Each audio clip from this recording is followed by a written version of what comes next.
In this video, I'm going to do a deep dive into the controversial origins of one of the biggest athletic apparel brands in the world. Discover the real story behind why the founder chose the name Lululemon and how it ties into stereotypes about Asian pronunciation, which for the record is very, very true. They actually do pronounce things incorrectly and it's hilarious. But more on that later. The history behind the brand name Lululemon. Lululemon was founded in 1998 by Chip Wilson in Vancouver, Canada. Wilson, who previously ran a snowboard apparel company, deliberately crafted the name with 3 L's. He explained that Japanese speakers often struggle with the English L sound, and they pronounce it more like an R, and he thought it would be funny to hear them try to say it. Wilson believed names with L's sounded exotic and authentically Western to Japanese consumers, which he saw as a clever marketing tactic based on his earlier experiences selling in Japan. That name itself has no other meaning. It's essentially made up to include those tricky letters.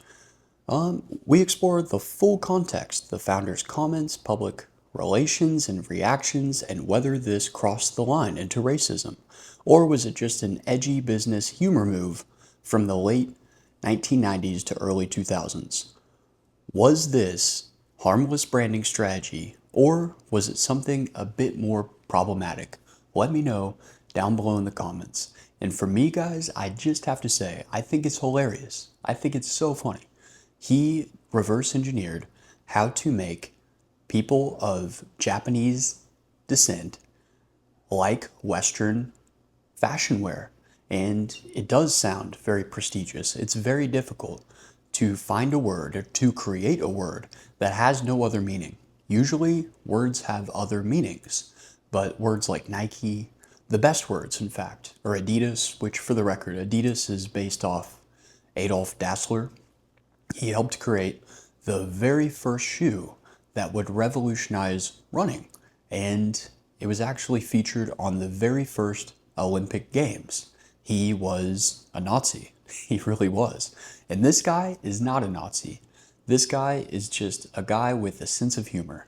And we all know, don't kid yourself, we all know that Japanese and Chinese people cannot pronounce the sound R. They always use they can't pronounce the sound L. They can't pronounce a lot of things, but when they say Lululemon, it is hilarious because it sounds a bit like Ruru-Lemon. And I think it's funny. I think that there is no such thing as bad publicity. I truly, truly think that. I mean, ask Kim Kardashian if there's such a thing as bad publicity. I think that this Wilson fellow had his eye on the ball, and he would do absolutely anything in order to win the prize. And he did win the prize. Lululemon is very successful. Now, do they have good clothes? Yeah, they're relatively good quality, I suppose. Me personally, I'm not too big into Lululemon. I mean, I have some of their things, but it's just not my forte. But a lot of people really adorn them. And are they overpriced? Yeah. But all clothing is overpriced. You're paying for the brand, you're paying for the experience, you're paying for the image and the portrayal that you can afford these brands. It is a very luxurious kind of athletic leisure wear and just straight up athletic wear. And I think that it was branded very, very intelligently, and kudos to him. Is it slightly racist? No, it's just funny. It's just funny. Let me know down below what you think, and make sure that you like and subscribe to my channel.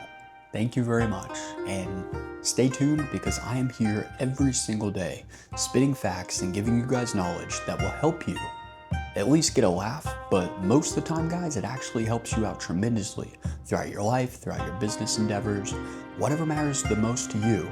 Follow this channel because I guarantee you that there are tons of golden nuggets found within my interaction with you online. Thank you very much for watching and subscribing, and thank you for listening to Kyler Speak.